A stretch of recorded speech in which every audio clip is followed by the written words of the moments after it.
I want to start with a story, a la Seth Godin, from when I was 12 years old. My Uncle Ed gave me a beautiful blue sweater, at least I thought it was beautiful, and it had fuzzy zebras walking across the stomach, and Mount Kilimanjaro and Mount Meru kind of right across the chest that were also fuzzy. And I wore it whenever I could, thinking it was the most fabulous thing I owned.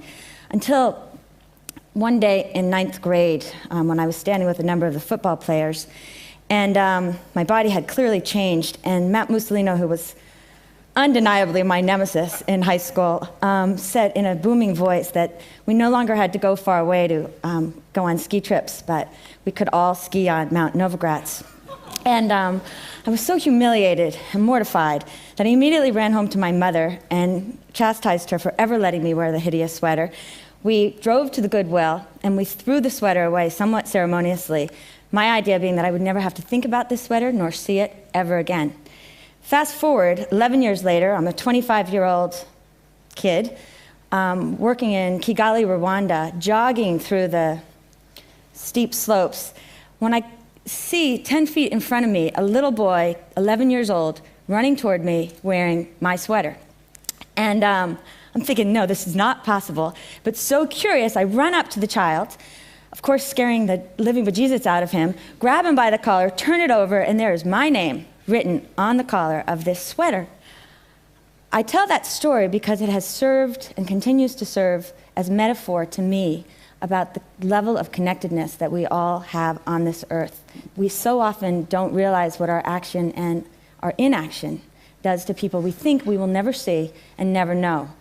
I also tell it because it tells a larger contextual story of what aid is and can be, that this traveled into the Goodwill in Virginia and moved its way into the larger industry, which at that point was giving millions of tons of secondhand clothing to Africa and Asia, which was a very good thing, providing low-cost clothing. And at the same time, certainly in Rwanda, it destroyed the local retailing industry. Not to say that it shouldn't have, but that we have to get better at answering the questions that need to be considered when we think about consequences and responses. So I'm going to stick in Rwanda circa 1985, 1986, where I was doing two things. I had started a bakery with 20 unwed mothers. We called the Bad News Bears, and our notion was we were going to corner the snack food business in Kigali, which was not hard because there were no snacks before us. And because we had a good business model, we actually did it. And I watched these women transform on a micro level. But at the same time, I started a microfinance bank. And tomorrow, Iqbal Kadir is going to talk about Grameen, which is the grandfather of all microfinance banks, which now is a worldwide movement. You talk about a meme. But then, it was quite new, especially in an economy that was moving from barter into trade. We got a lot of things right. We focused on a business model. We insisted on skin in the game. The women made their own decisions at the end of the day as to how they would use this access to credit to build their little businesses, earn more income so they could take care of their families better. What we didn't understand, what was happening all around us, with the confluence of fear, ethnic strife, and certainly an aid game, if you will, that was playing into this invisible but certainly palpable movement inside Rwanda, that at that time 30% of the budget was all foreign aid. The genocide happened in 1994, 7 years after these women all worked together to build this dream. And the good news was that the institution, the banking institution, lasted. In fact, it became the largest rehabilitation lender in the country. The bakery was completely wiped out. But the lessons for me were that accountability counts. You've got to build things with people on the ground, using business models where, as Stephen Levitt would say, the incentives matter. Understand, however complex we may be, incentives matter. So when Chris raised to me how wonderful everything that was happening in the world, that we were seeing a shift in zeitgeist. On the one hand, I absolutely agree with him. And I was so thrilled to see what happened with the G8, that the world, because of people like Tony Blair and Bono and Bob Geldof, the world is talking about global poverty. The world is talking about Africa in ways I have never seen in my life. It's thrilling. And at the same time, what keeps me up at night is a fear that we'll look at the victories of the G8, $50 billion in increased aid to Africa, $40 billion in reduced debt, as the victory, as more than chapter 1, as our moral absolution. And in fact, what we need to do is see that as chapter 1, celebrate it, close it, and recognize that we need a chapter 2 that is all about execution, all about the how-to.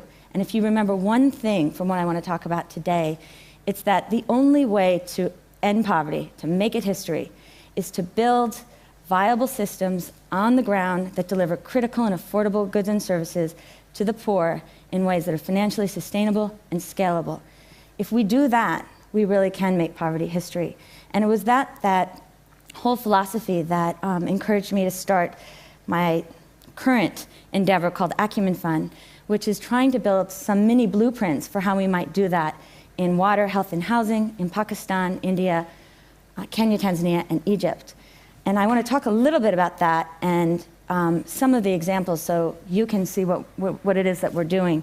But before I do this, and this is another one of my pet peeves, I want to talk a little bit about who the poor are, because we too often talk about them as these strong, huge masses of people yearning to be free, when in fact, it's quite a amazing story.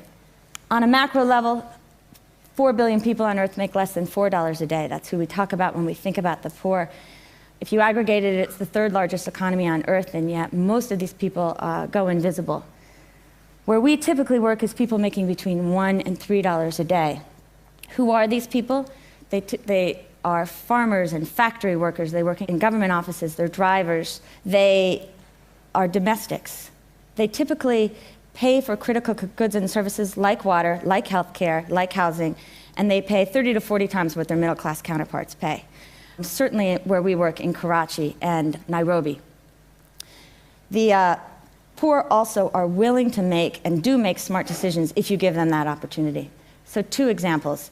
One is in India, where there are 240 million farmers, most of whom make less than $2 a day. Where we work in Aurangabad, the land is extraordinarily parched. You see people on average making 60 cents to $1. This guy in pink is a social entrepreneur named Amitabh.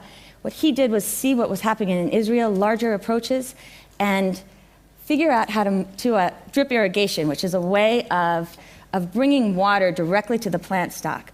But previously, it's only been created for large-scale farms. So Amitabh took this and modularized it down to an eighth of an acre. A couple of principles: build small, make it infinitely expandable and affordable to the poor. This family, Sarita and her husband, bought a $15 unit when they were living in literally a 3-walled lean-to with a corrugated iron roof. After one harvest, they had increased their income enough to buy a second system to do their full quarter acre. A couple of years later, I meet them. They now make $4 a day, which is pretty much middle class for India, and they showed me the concrete foundation they just laid to build their house. And I swear you could see the future in that woman's eyes, something I truly believe. You can't talk about poverty today without talking about malaria bed nets, and I again give Jeffrey Sachs of Harvard huge kudos for bringing to the world this notion of his rage. For $5, you can save a life. Malaria is a disease that kills 1 to 3 million people a year. 300 to 500 million cases are reported. It's estimated that Africa loses about $13 billion a year to the disease.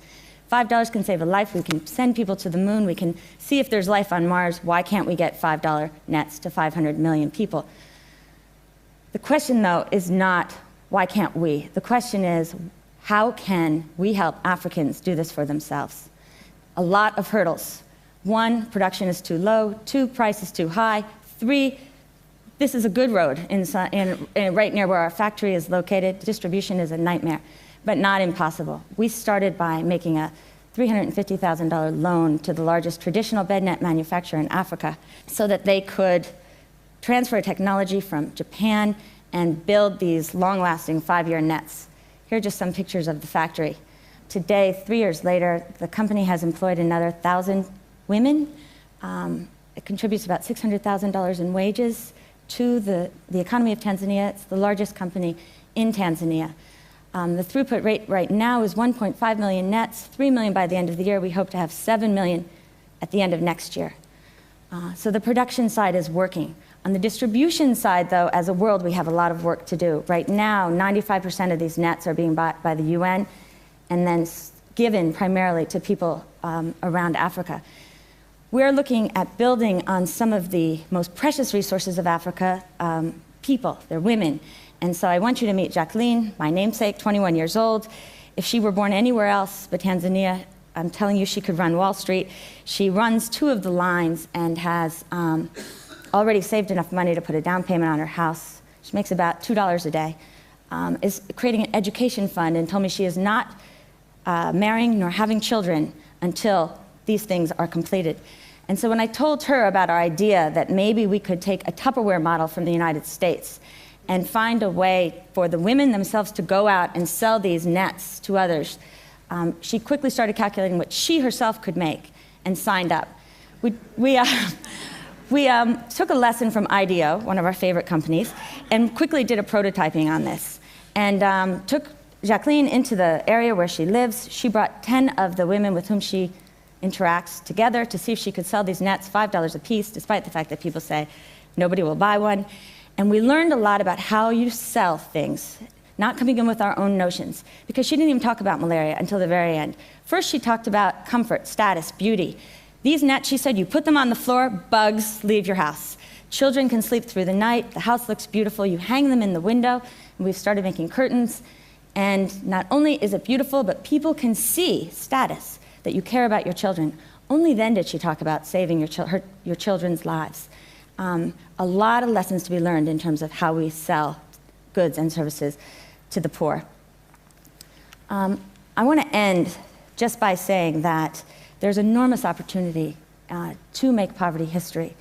To do it right, we have to build business models that matter, that are scalable, and that work with Africans, Indians, people all over the developing world who fit in this category to do it themselves. Because at the end of the day, it's about engagement, it's about understanding that people really don't want handouts, but they want to make their own decisions, they want to solve their own problems, and that by engaging with them, not only do we create much more dignity for them, but for us as well.